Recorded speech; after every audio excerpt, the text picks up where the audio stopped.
Hello! Andito na naman tayo. Alright.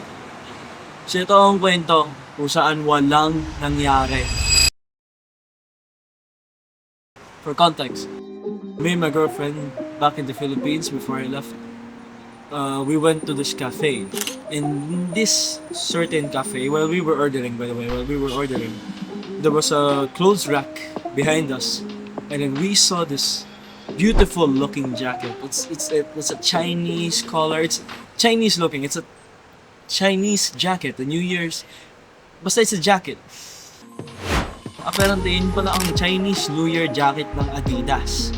By no means, hindi kami fashion sense na tao. But we know a good jacket when we see one. Gusto namin bilhin. Ang problema, so nonetheless, tinanong namin yung price. Fair enough, it's that price. But we were confident that we'd find somewhere cheaper and has more options. Because nung sa cafe kasi, dalawa lang kulay. So hindi namin gusto yung blue at yung gray. I mean, personally, ako gusto ko yung blue. But then again, girlfriend yung masusunod. Dumaan kami ng iba't ibang mall, dumaan kami ng Hacienda Outlet Mall sa Silang. Wala talaga kaming nahanap sa Adidas. Wala talaga wala. So napaisip ako, legit ba talaga to? Like, is this really a thing or gawa-gawa lang ng cafe o baka, baka inside circle lang, limited edition. So fast forward a few weeks pala. Fast forward a few weeks later, and yun, I have my flight in Dubai, dumating ako. And the first thing that came to my mind is, baka dito sa Dubai, mahanap ko yung jacket na hinahanap namin. Apparently, wala rin. I tried every mall, or I've tried places na may Adidas. Wala eh. As in, parang ang weird. Kasi, in hindsight, hindi siya in-advertise na maayos o parang hindi siya nasa featured na at least nasa, parang naka-display. Pero wala eh, parang ang weird na parang ang wala. It's a cool looking jacket as well. So, ayun, naghanap ako sa iba't ibang mall dito sa Dubai. Pero one thing for certain, meron akong isa pang idea sana. Outlet Mall.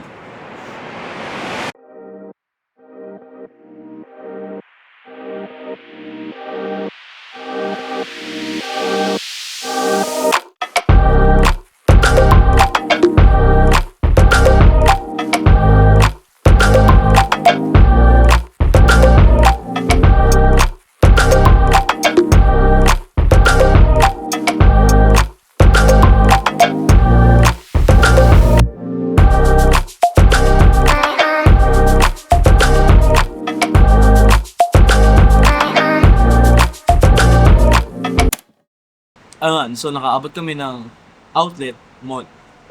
Sa Outlet Mall, maraming masasabi nating discounted, naka-sale. Either way, dun ako most likely makakahanap na kompleto yung stock plus nasa mas mababa na price na siya. Or at least yun yung pagkaalam ko.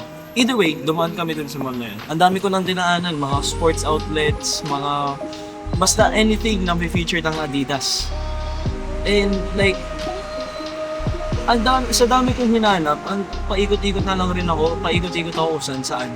As in, wala talaga, ang weird. Wala. Sa Adidas mismo, ang laki-laki na nga ng Adidas eh. Ang laki ng Adidas nila doon, wala rin ako nakahanap na jacket.